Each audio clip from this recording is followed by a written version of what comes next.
Hello guys, what's up? It's me, Rafa, your English teacher. And today we'll do more one podcast with my friend Unita. And today we bring more one quest, right? And today my friend Aziz, please introduce yourself to us. Hi, I'm really glad to join your meeting. My name is Aziz. I'm from Morocco. I'm 22 years old and I'm a teacher in progress. Oh my gosh, so young and he's teaching, right? It's cool, it's cool. And you too, Yunita, please introduce yourself to us. Me? Hi. Yes, yes, again. Hi, guys. Again, this is the second meeting, but this is me. This is me, Unita from Indonesia, and I teach English in primary school for about maybe six years now. 6 years now, and I also help my university teaching there in university. I'm teaching English for young learners. English for young learners here means that I teach a university students to be an English teacher for young learners. And I'm glad that I am here with you all, with Rafa and Aziz. We can talk about how to deliver an English material easily for students because this is a very important methodology for teacher.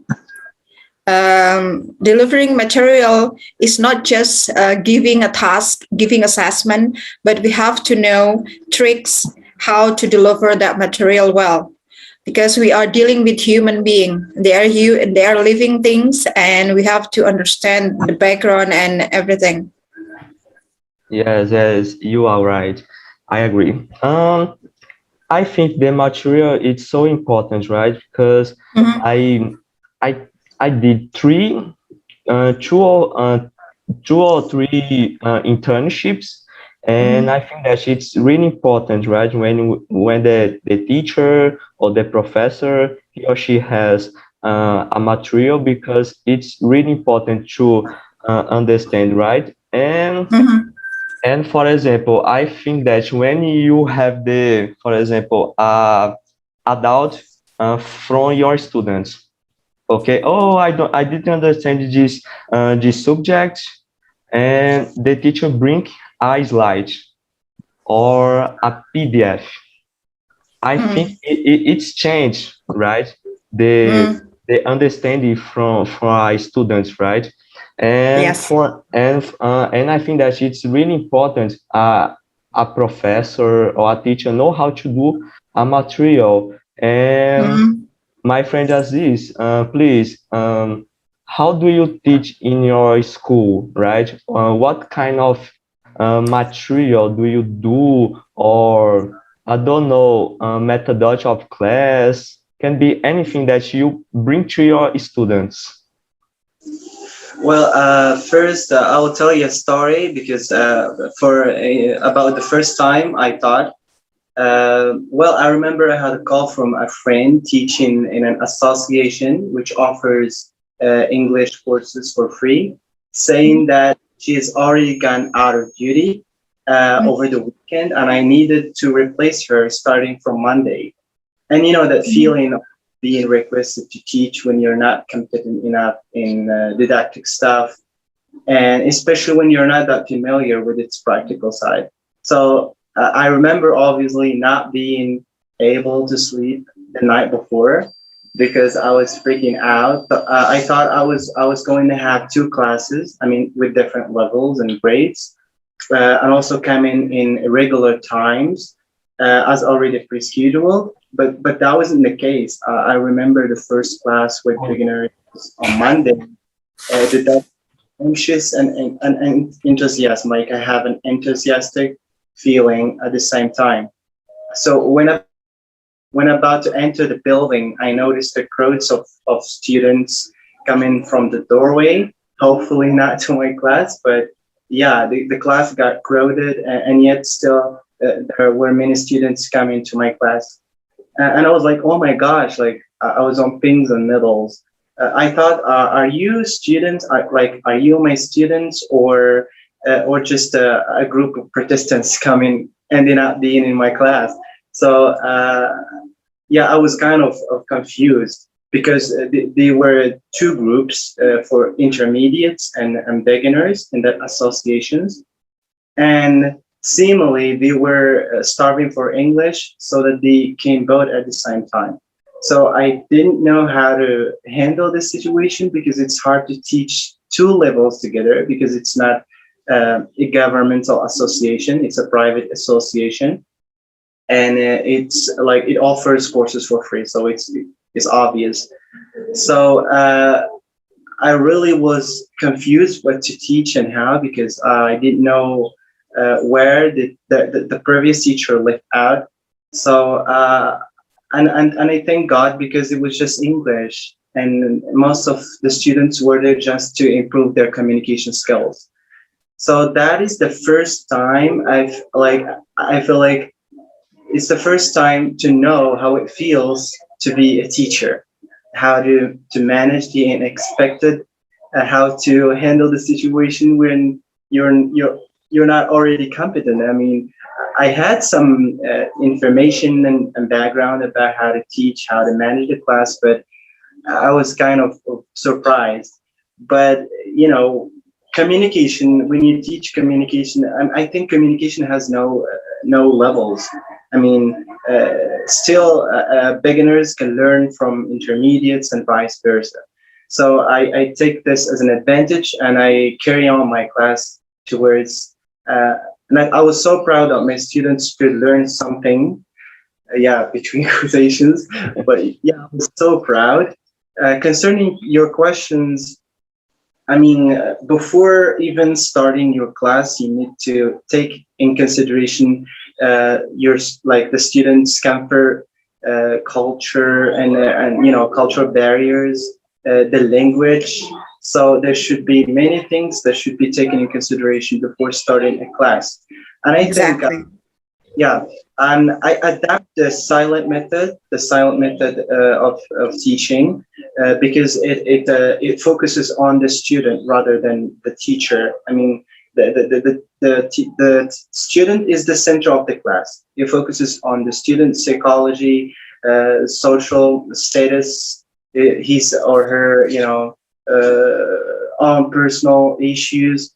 So if I have some time, I can elaborate on these more. But my idea is that the class should be, I mean, that the student should be the center of the class and not the professor. That's why I support the silent method. Whoa, man. Yeah, that I is totally. called management of class. Mm-hmm. That is called management of class. So teacher here is not just teaching, but we are a manager. We are a manager of our students. We didn't teach.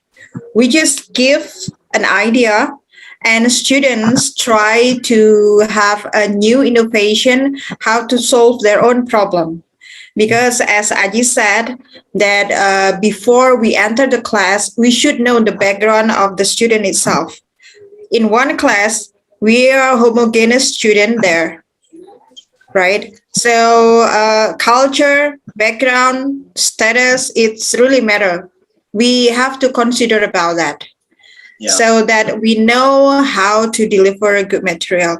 But just remember that giving them ideas and then they find out about their own solution by their own ideas and thoughts, it helps them to go forward, to move forward to the next level of a new material. Because we didn't teacher didn't told them to do. We didn't told them to do, but they told themselves what to do. That's the Exactly. trick. That's one trick, only one trick. We have the same ideas as is. We never told students what to do, but they told themselves what to do. Yeah. We just like giving them material. We just giving them ideas, and then they grab the ball of a material, and they try to open the material, and they try to rearrange, recombine, and how to make these difficulties to be easier. And then after that, let's say in one class you have like 20 students, there will be 20 ideas how to solve the problem, and it will be interesting. Yeah. One material, you just throw one material to those students, to your students, and they grab it and they try to solve that, and there will be 20 solutions, and it will be interesting. Yes. And Exactly. you will have a further discussion with your students, and the class will not be boring. Yeah. Like multiple interaction among the Yes. class, really important. Yes. And mostly we talk about psychological effect, right? So students will be appreciated when they have ability, when they have a chance to solve their own problem. They feel proud of themselves. That's the thing. We have like double function. We have like double benefits in giving them problem and they solve it. Yeah, and that's what matters the most. To have Yes. Mhm.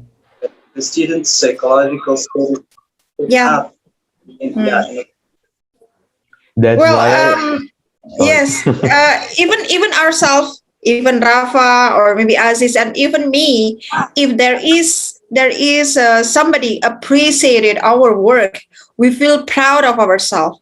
We feel that, oh yeah, I can find my own solution. Mhm. I think every human being will feel like that. We feel appreciated.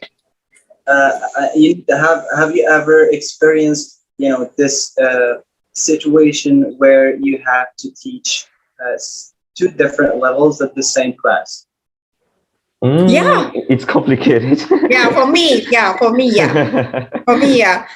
I teach two classes with different material. Try to imagine that. Oh, Two classes at the same time, different material. oh, Different Yeah. material. Oh my gosh. Yes. But here in Brazil it's different. It's a little bit different. Because for Uh-huh. example, I don't know if you have ever teach on public schools.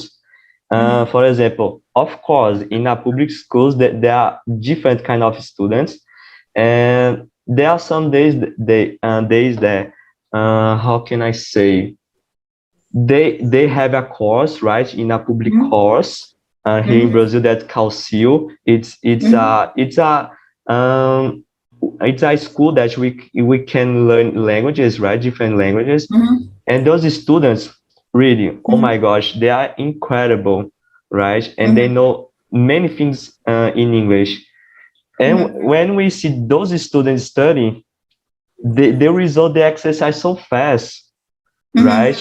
And I Mhm. think, oh my gosh, and during the class, it's not so good because he or she resolve the exercise so fast, and the other students, I look like, teacher, how can I do that, teacher? Oh, I don't know yeah, how yeah. to do. Yeah. Or teacher, I don't know how to resolve this this exercise, Mm. right? I don't care. Oh, I don't care Mm. about this Uh, exercise. Aziz, And do you have the answer for that? Do you have tricks how to solve that? how to solve that? Yeah. Mm, I well, Your this students are homogeneous. Your students are so many different from one class. I And was I was doing an internship. I couldn't interfere what the teacher was doing during the class, right? She only um, said, Rafa, teach this subject for me, and I think, okay, I will teach, right? And I don't feel comfortable to interfere how the teacher was doing, right? Because mhm, I just try to do my best, right? Do the class, But if I were the teacher, I don't know. I probably I will incentivize to the students to study, right? Oh, if anyone here take the uh, how can I say, um, the grade very good. I could do here. I could come here, I don't know, with a customer, right? A fun Mhm. customer, this kind of things, right? To incentivize the students, because we should incentivize them. Because, for example, in a test here, we have a test here during the year that calls NN. What does it mean? When we do this NN, we could achieve a university. For example, oh, I would like to study English or engineer. We could do this test, right? And we could achieve the public university here in Brazil. And there are English and Spanish. Spanish is really difficult, the test in Spanish. I prefer to teach in English, and I said, okay, if if you study hard, you can understand, right? Mm. What is the in the test? You can interpretate, right? And that's why I love English, because it's a universal language, right? And I think it's easier for me. It's easier to understand, right?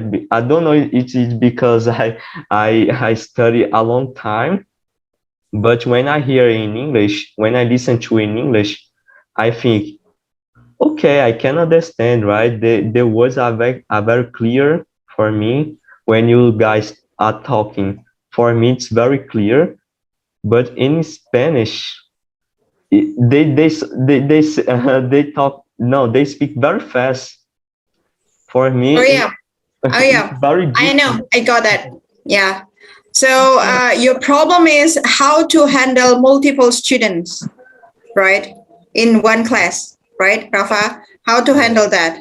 So let's say you give them like random material for your students, and then it's impossible that all students will manage to solve the problem, right? There are like, let's say you have like 20 students and 10 students able to have a solution of the material, but the other 10 students still have difficulties. And these difficulties multiply by their own background. Maybe they cannot find solution, maybe they already find solution but it's stuck in the middle, or maybe they just don't understand what the teacher told them to do, or maybe just they just lazy to do that. So like the rest of 10 students here having multiple problems, how to solve that, right? What do you Mhm. think about that, Ajis? Did you have the same experience as this? What is your move to overcome that situation? It's kind of hard to satisfy every student's Yes. understanding. Yeah. Uh, the input each students get is different from like uh, another student, because it depends on the students. Probably, as I told you, there are social reasons, social Yep. Hmm. psychological reasons. A student who is raised in a civilized, globally civilized, is different than Yeah. one civilized in you know uh, in a traditional area or in a rural area. So it depends, because students, there are smart students, there are less smart students, are careless students, and it's hard. Mm. Probably most of the teachers whom I talk to, we try to satisfy as much students as they can, and Mhm. there always should be some students who didn't get the point, or who have troubles understanding the teacher's material, or Yeah. uh, getting the point from the materials provided by the teacher. Uh, it's hard because that's what individual teaching does. Most of those the students who have trouble understanding the materials provided by the teacher. They have individual education, probably for those who are able, because in Morocco here we have individual teaching. Uh, if like a student had trouble understanding or dealing with the materials provided in the class, in the actual class, their parents like hire an individual teacher for them, especially to deal, because it's hard to apply different approaches in one class. If one approach work with some, the other won't work with the Mm. others. So it's hard to apply multiple approaches in one class. So you try to choose the suitable approach or methods of teaching that probably 80% of the students can handle or can cope with. Mm. Uh, here is the responsibility of the parents. They have to be responsible and like carry on their students' troubles, like educational troubles, and see if they are really if they are content, or if the approaches and methods used in the class like helps them learn, or it's the opposite. In public teaching, that's the problem with public teaching. Public teaching doesn't consider or doesn't take the exceptions, like the exception students. Like we take students as an exception. We take student as an exception. So they Mm. don't really focus on the whole class, but they try to uh, probably teach, or they try to get as many students as possible who understands the materials good. While in the private section focuses on each student individually, and we sometimes are forced to apply different approaches. Like the more you use different approaches, the more you have more students and lots of students understanding. So it's hard. For Mhm. me, it's Mhm. Of course. exception. Because in public schools here, I think that your idea it's a little bit difficult, right? And to apply it in a public school, but in a private school of a language, I mean, I think it's better, right? Because for example, you have a class that, oh, everybody is in this class, but in the end, the teacher could do, okay, Unita or Aziz, please come here. Let's talk about your level of English. Okay, do you understand or no? What do you think about? I could improve more, this kind of things, right? To interact with the students. But I don't know. You have the same problem in your country about public schools, and I think that it's a little bit complicated because here in Brazil we aren't a bilingual country, right? Bilingual. Yes, Bilingual. bilingual. Yes, we don't have it, and I think it's we only have Portuguese here, and yes, Oh. I as only Portuguese because even though that we are in the South America, we have many countries that speak Spanish, Yes. Yeah, but it means that Brazil, English still your foreign language, right, Rafa?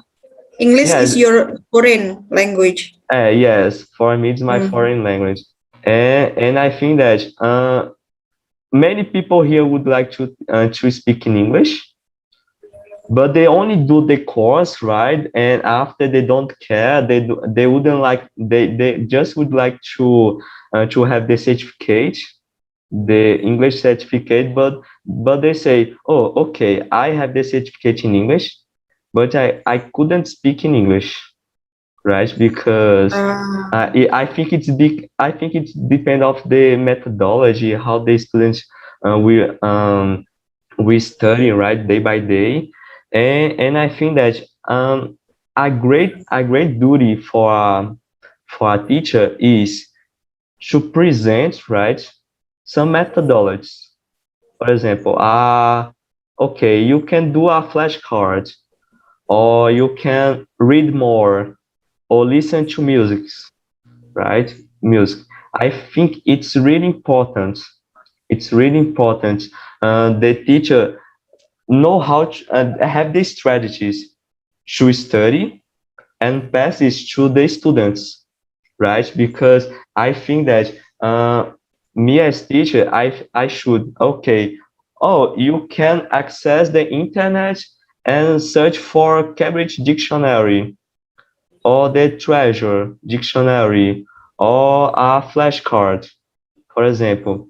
I think it's a good methodology for me. You guys that should have the other methodologies, but for me it is, and I would like to hear that from you. Okay, you both.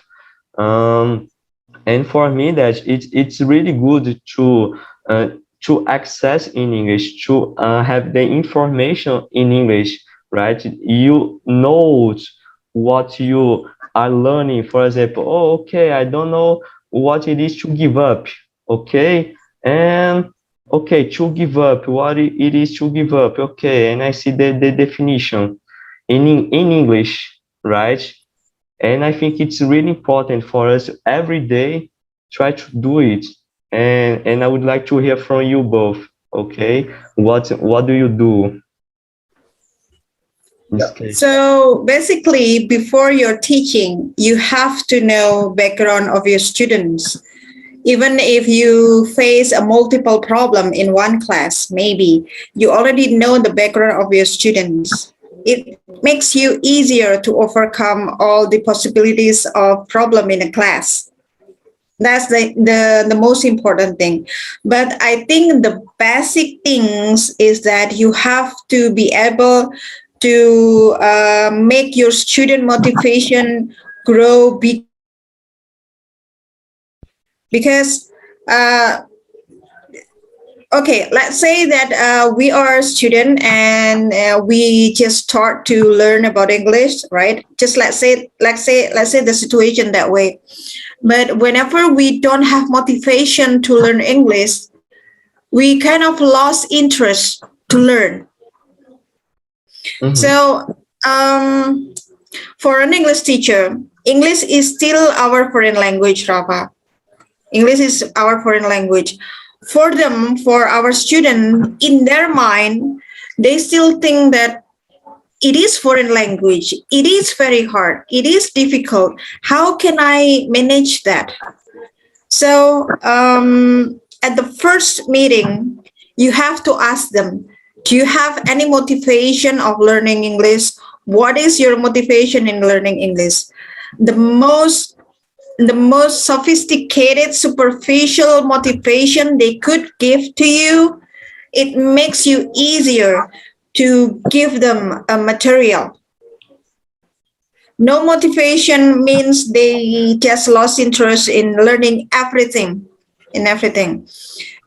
Maybe you still remember I said before, when you are falling in love with someone, will you will do everything, anything, right? You will do anything and everything. And this is how a teacher should make them have this feeling. Can a teacher make your student falling in love with English?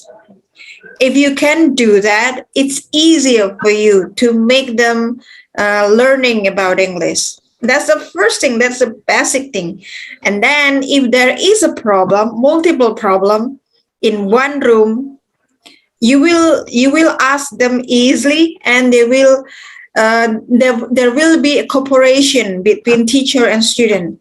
Teacher asking about the problem and student giving about the problem, and you two have a communication and you find a solution. That's also the tricks, despite of methodology of learning, because sometimes somehow I say that to my university student as well. It is useless if you already know too many methodologies of learning. because methodologies of learning and teaching has so many theories, but if you cannot apply those theories in present, in practical, it's just useless. Somehow you know a lot of theories from Bloom. Do you know Bloom? Do you know Bloom? No, no No, yet. an expert of education from Bloom, an expert of education. Google that. There are so many theories which Bloom said to us and give to us, but it's useless if you do not practice it by yourself. And at the end, you will say, "Oh, this is only a theory," but in practice, this is not all the same. We just like theory and practice are different, right? Mm-hmm. So I guess maybe to be a teacher is not just giving material, but it should be coming from heart. Are you ready to go for a battle? Battle with your heart, battle with the difficulties of handling kids, because they are living things, they're human beings, they have a lot of problem in their background, with the different background as well. Yeah. So if Oh you my are a God. teacher, you have to be ready with your heart. Yes. Oh, wait. Yes. Yes, really, really. I do like this. Oh my gosh. Really, really. uh, I like this. sometimes I said this to my university student, and they said, "Yes, Miss, you're right. Theory and practice are totally different, and we should go practice teaching in schools than just reading theories from expertise of education." So I said, "Okay, you go choose one school, or maybe institution. Choose one school or maybe one institution you like the most. Go there, teach that student, and give me the report. Yeah. What have you experienced there? What do you feel about teaching there? What do you feel about handling kids? What do you feel about handling new people in front of you with so many problems as their background?" And they like that. So I prefer to teach my university student to go practice down there instead of just reading theories. Theories just in our mind, but if we didn't do it, we didn't practice it, we never know what comes next.